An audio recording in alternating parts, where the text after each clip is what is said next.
On September 13, 2022, Mahsa Amini, a 22-year-old Iranian woman, was taken to hospital in Tehran, 2 hours after being arrested by Iran's religious police on suspicion of not wearing a headscarf properly.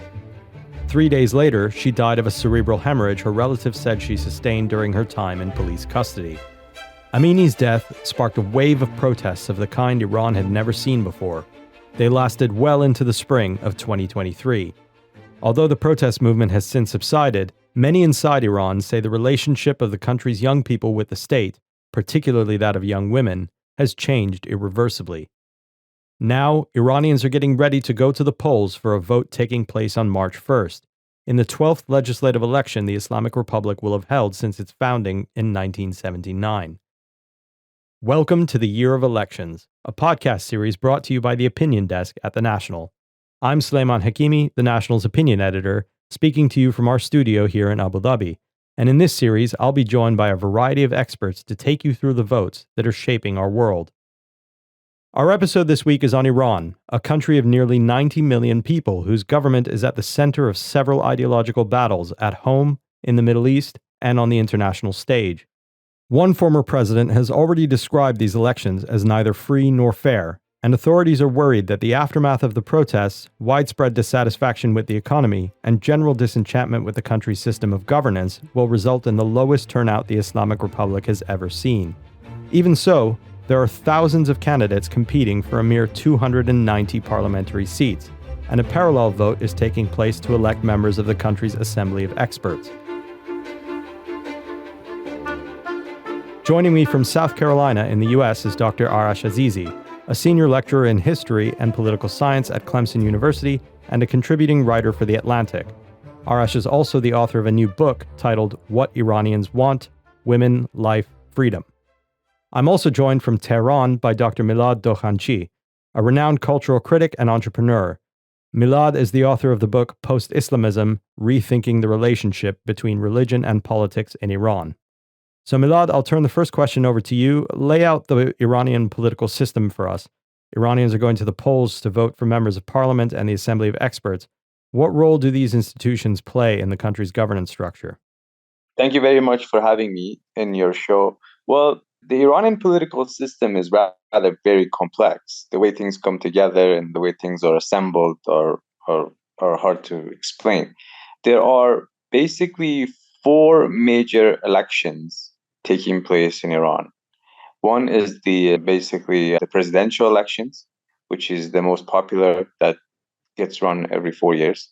There's the city council elections that used to be very exciting, but then it sort of died down, the excitement and the participation and so on and so forth. Then there is the Majlis, the parliamentary elections, which is coming up soon, that you mentioned. And there's also the Assembly of Experts.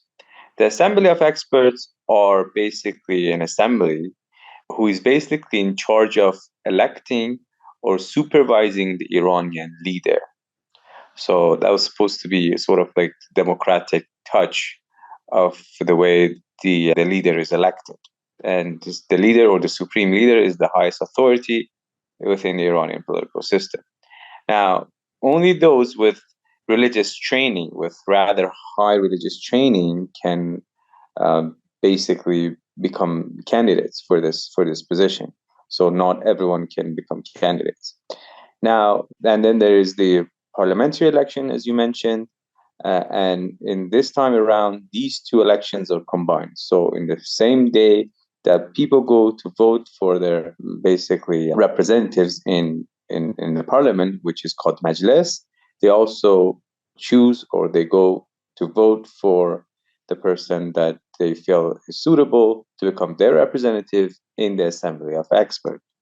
Now, this is the nutshell of the system. There's also the Guardian Council, which is very influential in Iranian political system. And the job or the task of Guardian Council is basically to oversee not only the elections, but also allow who gets to run for these elections that I just mentioned. Now, some people say criteria are very tough, or the Guardian Council is not bipartisan. Already chooses who can run and who cannot run. And for that reason, the election is not very democratic.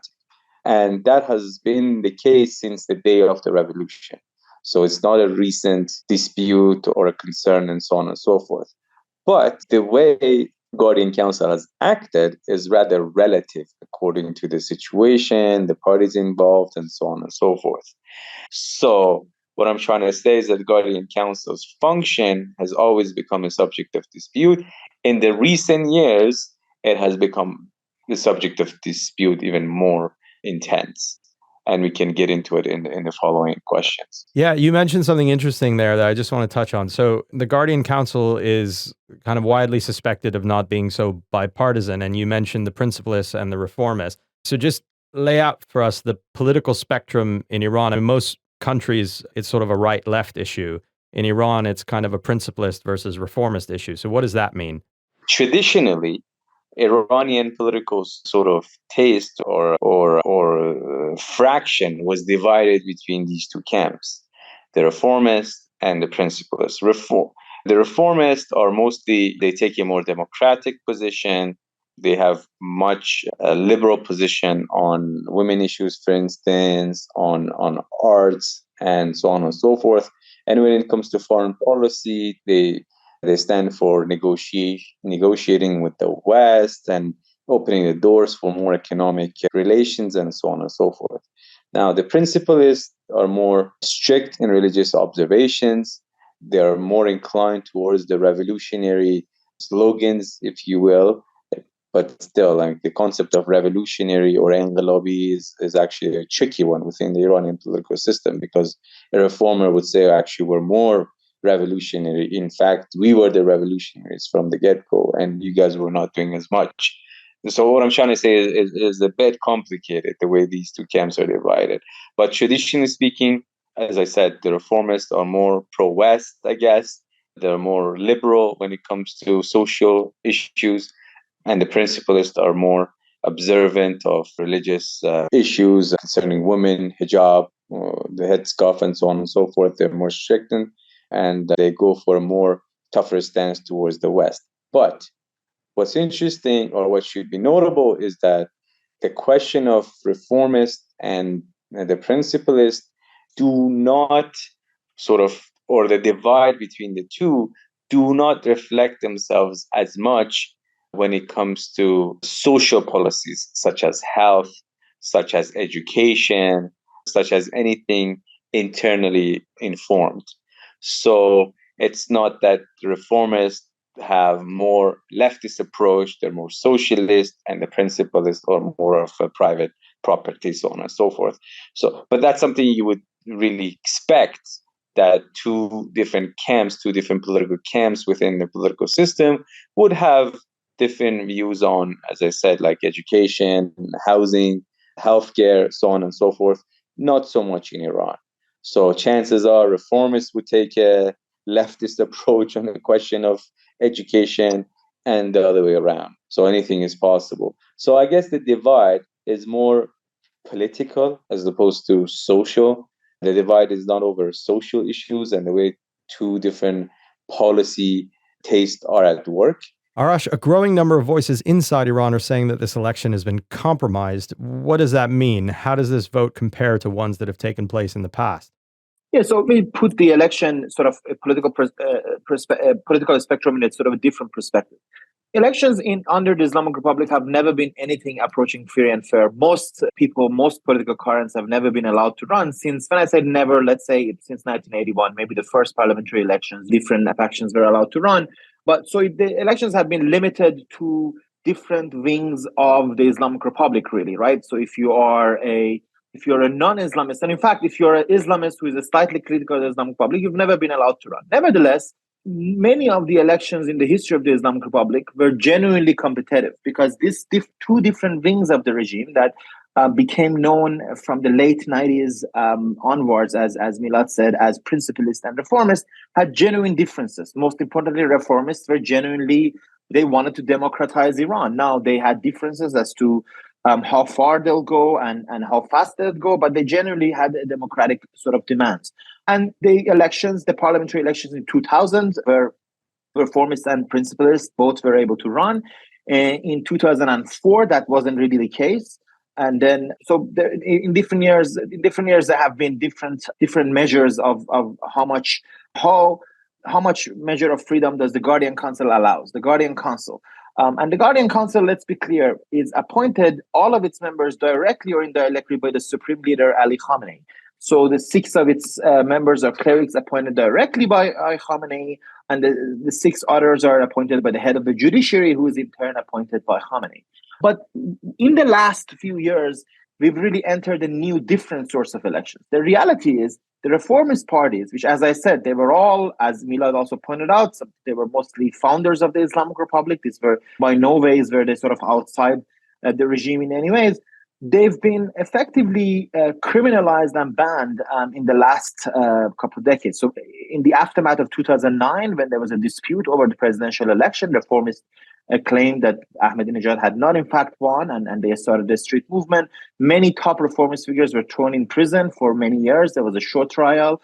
Many of them spent 6-7 years in jail. The main 2 political parties of the reformists were banned. And after that, things opened up a little in the mid-2010s, but they were never really ever allowed open activity of the sort that they were able to have from late 90s before 2009. Also, of course, in that period, a lot of Iranians were not as into them anymore, let's say around 2005, because they believed that President Khatami had not been able to realize his promises of standing up to the supreme leader and democratizing the country. So the reformists suffered from a dual problem in much of these years, that their popularity declined because they were not able to stand up to the establishment, and whenever they did something of standing up, they were banned and curtailed by the regime itself.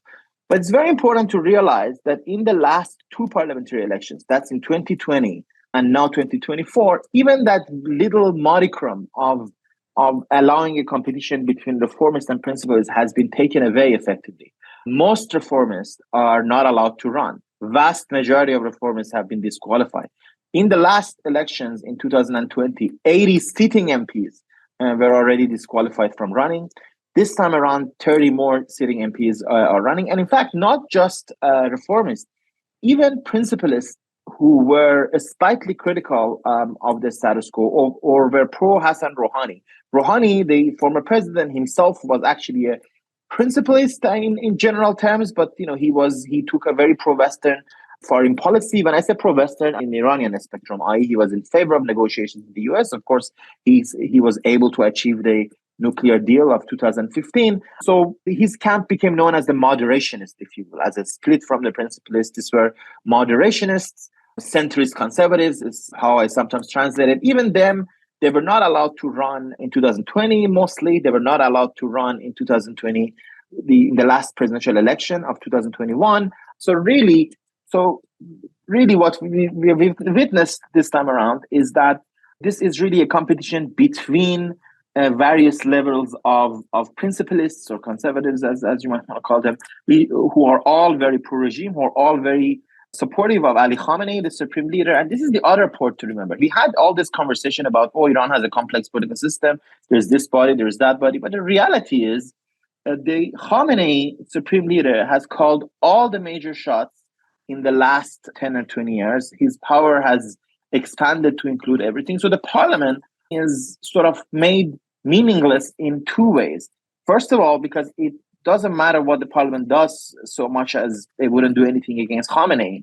And in fact, some of the even basic function of legislative duties are now passed to sort of other bodies which are more directly tied to Khamenei.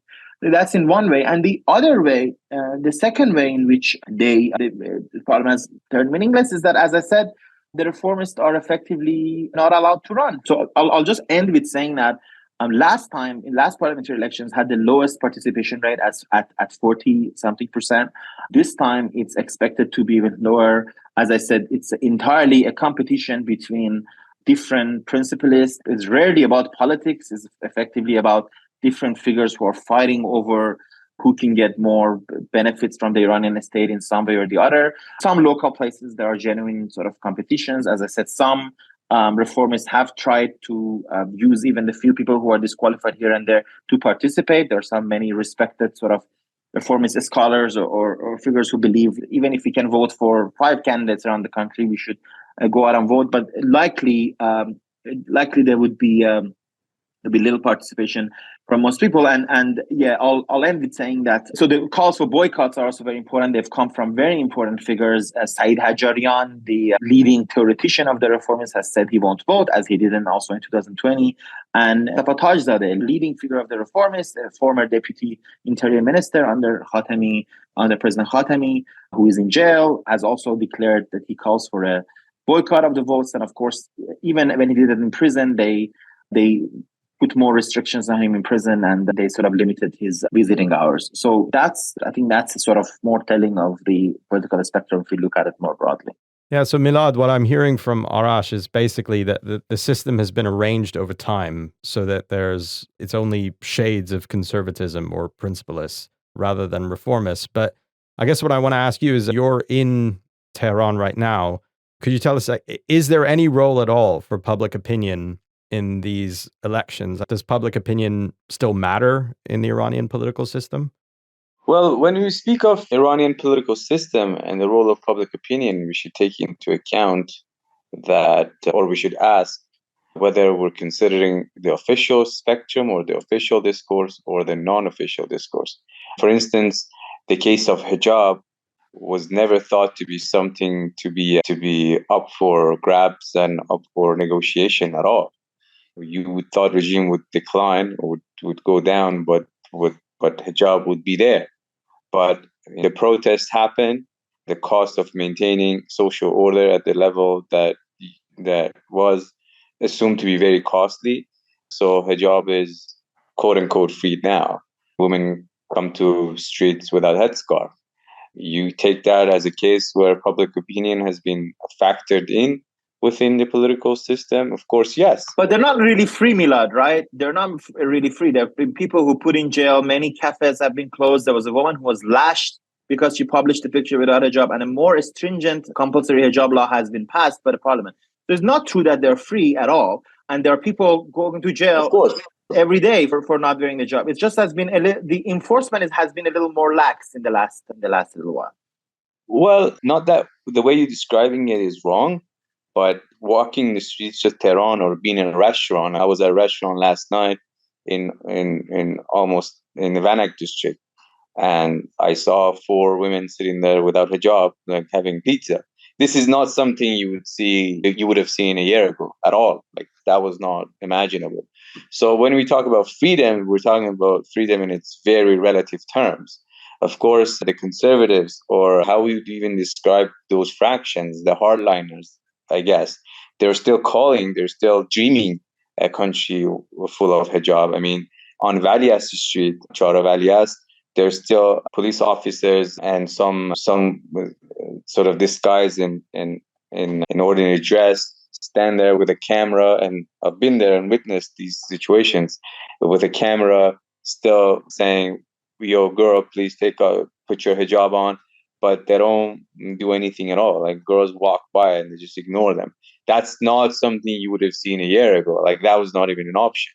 So obviously, the political system in Iran has taken into account the public opinion that, look, this costs us too much to enforce. This doesn't get us anywhere. At least there has been some, I guess, rational thinking involved here. But that doesn't mean that the very desire to still enforce the hijab.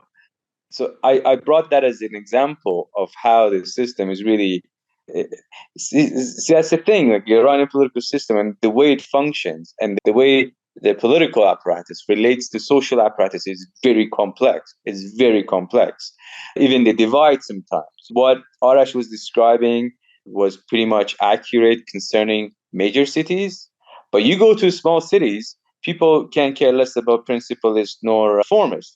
They're a bunch of tribes, I guess, that they fight for, and they're competing for whoever can become elected, reflecting their interests. So in those cities, I agree with you there. I just want to say that I do agree that in different parts of the country, There are people, what really matters is that if the person running from the city A or city B is going to get elected, and sometimes they're officially not even affiliated with, with any political camp. So I do agree that. I do agree. Yeah, I mean, I make a lot of trips in Iran, and I have a villa in the north of uh, Iran. And when I go to small cities of the north, the way they perceive political system is very local.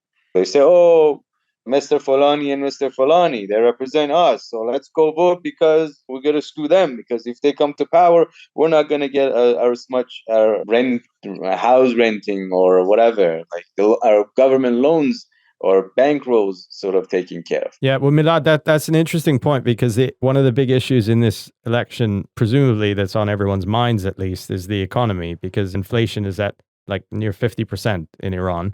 The country's under sanctions, so it's been in a bad way economically for some time. Do you think that factors in at all to what politicians are thinking?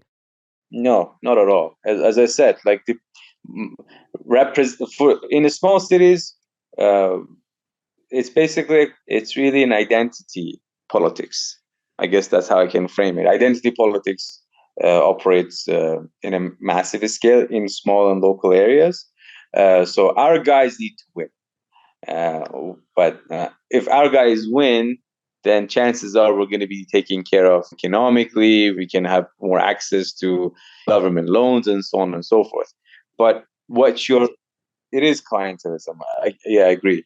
But the way your question is formed is whether sort of election is perceived at a very structural level. So citizens are thinking, okay, I'm gonna vote for principalists, I'm gonna vote for reformists, or I'm gonna vote for X and Y, because if X and Y come to power, they're gonna have more socialist policies. And that is not under this slate, I guess. That is not the issue in the Iranian political system, and that is a problem. It's not a strength of the system. The fact that the political issues are actually not turned or translated to social policies and vice versa, and then these can sort of turn into various demands at a political level and then be negotiated in different elections. So that, of course, is a problem.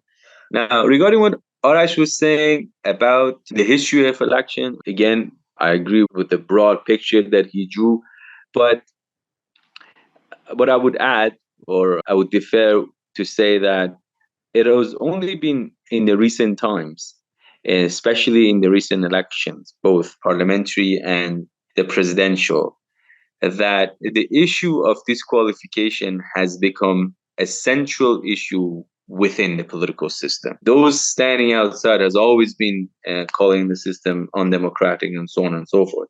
But only in the last two elections that the question of Guardian Council and its role became a subject of dispute.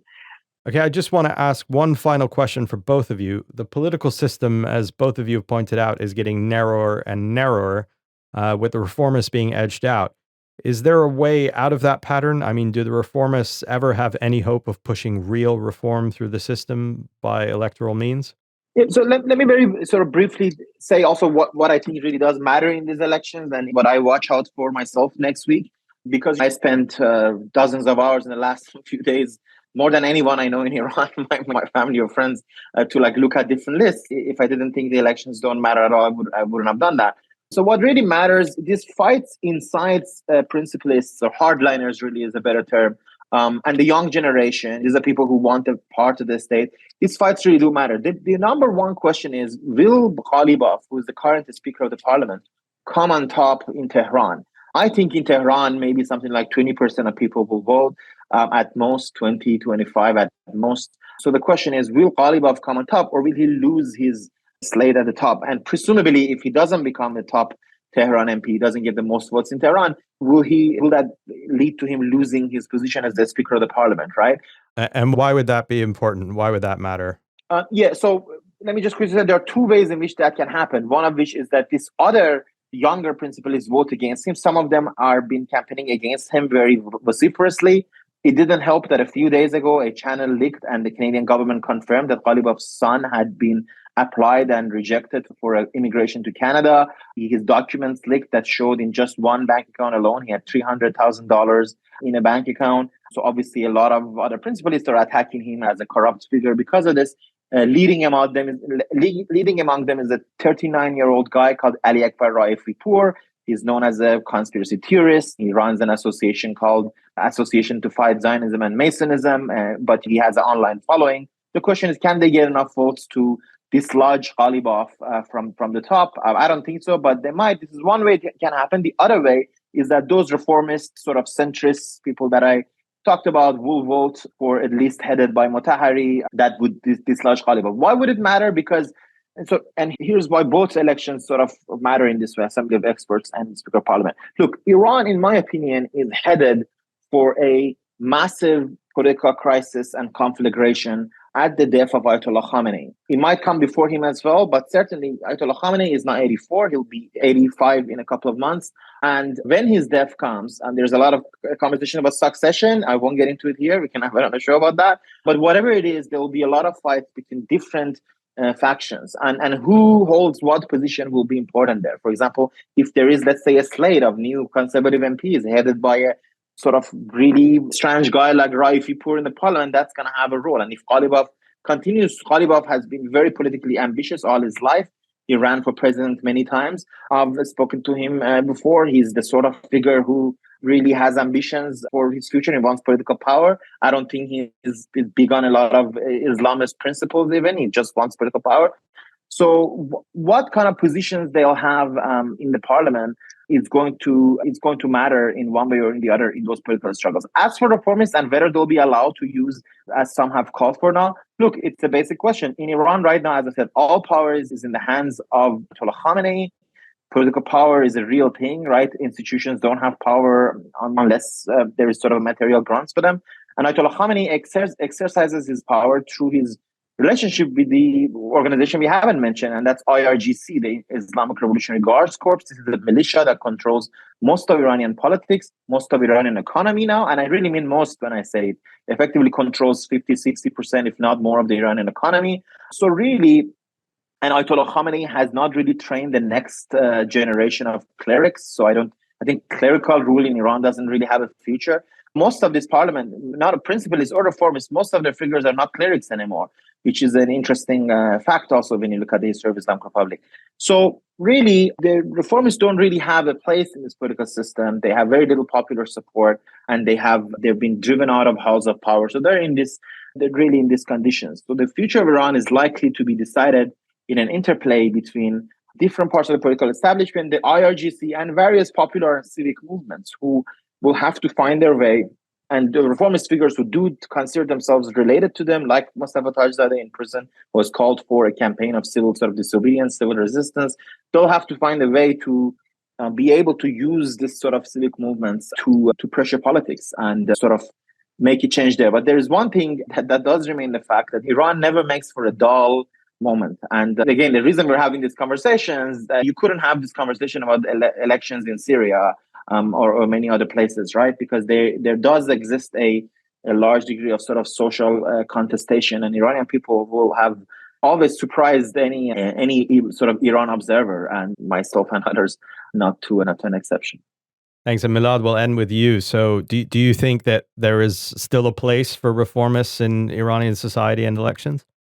Well, as I tried to allude in my previous responses, that the divide between the principalist and the reformist are more or less gone. Even the principalists are no longer principalists.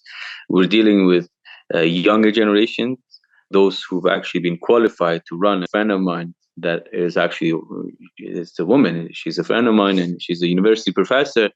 And she's really not a reformist, but I know for a fact that she's not a principalist. I've gone to her house and I've seen the way she runs herself. And on Instagram, she sent me a message, say, okay, you don't want to promote me? And I was like, okay, wow, you've become qualified. Okay, good. Is she a reformist? Is she a principalist? Is she calling for a certain political agenda concerning health, concerning education, concerning foreign policy? Not that I know of. So I guess I can say that this election around in particular is an election that those who are running, they're not representing anybody, really. because it was a choice provided to the state apparatus after the aftermath of Mahsa Amini's sort of uprising, that what would you like to do? Do you want to basically loosen up things a little bit and allow for more, I guess, freer political environment to appear? Or you want to hold your grounds, you want to go hard? I think the decision ultimately was that on non-official apparatus, we're going to loosen up things, but on the official side, we're still going to maintain the same momentum. And that's what I'm hearing, at least. Nobody's talking about this to me, but this is what is heard looking at the political system as a whole, that at the non-official level, there are ways for all sorts of contestations and then so on and so forth. But when it comes to the political realm, things seem to be very tough. And we were hoping, at least as a young person living in Iran, that state would not take this route and loosen up things, not at the non-official level, but actually at an official level, and allow for a more I don't know what the right word is, I guess more democratic election. And that would have helped not so much the turnouts, but would have also helped, as implicitly mentioned, training of new politicians. That's as I said, there's a major vacuum. Okay, I'm going to vote. Who am I going to go for? I don't see politicians at work. Chances are a lot of these people that are running, they're younger than me even, and I have more political experience than them. So that is a very technical problem that the Iranian political system is viewing. Now, concerning in the future, the life of Ayatollah Khamenei would, as Arash also alluded to, plays a role here. Until he's alive, I think there's a sort of a non-written rule at the national level that we're going to tolerate the situation as it is. So no one talks about it, but players are looking at each other's hand and they're like, okay, you know what, let's not rock the boat so much. Let's just take it as it is. Again, nobody says that, but you don't see major contestation, for example, coming from Qom, or Hassan Rouhani is disqualified. He can go for a more tougher stand. Khatami can go for a tougher stand, but they rather stay quiet. And why they do that? Because for some reason, as I said, different players have decided to play conservatively for now. But we have to wait for that moment. And that moment is a critical moment because we're going to have a major vacuum in the Iranian political system. In that vacuum, would those who are in the parliament or even in assembly of experts really matter? I don't know, because the last election, presidential election, President Raisi came to power in a situation very similar to what we just described. And when the Mahsa uprising was taking place, no one was holding Raisi responsible, or were not even talking to him. No one cared. No one cared at all. It's very interesting because when Ahmadinejad had become elected in 2009 election, he was an antagonist. People say, okay, Ahmadinejad, they would make fun of Ahmadinejad for the reformist side or a fraction of society. He was an antagonist. This time around, Raisi was not an antagonist at all. So it seemed like people didn't take him seriously at all. So when that moment comes, when moment of political fraction, of political vacuum appears, I don't think it really matters for the Iranian society then that who is in the parliament or who is in the assembly expert as much. Some do not agree with my analysis and would say that it's very important as to who gets elected in the assembly of experts, because at the end of the day, they are the one choosing the next leader. I don't buy that analysis much because I think street demonstrated that has a force. Iranian streets demonstrated that there is some momentum there, and that momentum brings people down, gets big guys to bow down to their wishes. So this election, I would agree that the turnout is not going to be much. Yeah, specifically in Tehran, it's going to be a more or less cold election, but the actual election is not now. It's coming in the near future. That's a good place to leave it. That's all for this week from Year of Elections. Special thanks to our guests, Arash Azizi and Milad Dokhanchi. This episode was produced by Doa Farid and Arthur Edison, and I've been your host, Suleiman Hakimi. If you enjoyed this episode, don't forget to find us on your favorite podcast app and hit subscribe.